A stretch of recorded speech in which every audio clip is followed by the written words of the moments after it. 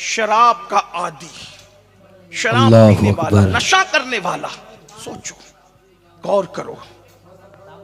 غریب نواز کہہ رہے ہیں ہمارے مذہب میں نشے کی گنجائش نہیں ہے، کوئی نشہ نہیں چلے گا، نہ شراب کا نشہ، نہ جوانی کا نشہ، نہ دولت کا نشہ، نہ نسب کا نشہ، نہ علم کا نشہ، نہ عبادت کا نشہ، نہ تقوی کا نشہ، نہ زہد کا نشہ، کوئی نشے کی اجازت نہیں ہے، کیونکہ نشہ مغرور کرتا ہے۔ ایک نشہ صرف جائز ہے، جائز ہی نہیں بلکہ مطلوب ہے، مطلوب نہیں محبوب ہے، محبوب بلکہ لازم ہے۔ وہ کون سا نشہ ہے؟ اس نشے کو نشہ محبت رسول کہتے ہیں، سبحان نشہ اللہ، عشق سبحان رسول اللہ۔ کہتے ہیں۔ ہر نشہ بگاڑ دیتا ہے، نشہ عشق مصطفیٰ بگڑے ہوئوں کو سدھار دیتا ہے، ہر نشہ بدنام کرتا ہے، عشق مصطفیٰ کا نشہ بدناموں کو نیک نام کرتا ہے، بے ہر شک۔ نشہ انسان کو ذلیل و رسوا کرتا ہے۔ عشق مصطفیٰ کا نشہ وہ ہے اگر بلال کو مل جائے تو بلال کعبے کی چھت پہ نظر آتے، کعبے کی چھت بلال کے قدموں کے نیچے نظر آتے۔ نعرہ تکبیر، نعرہ رسالت، عشق مصطفیٰ۔ جنت کی خوشبو بھی حرام ہے ان پر جو نشہ کرتے ہیں۔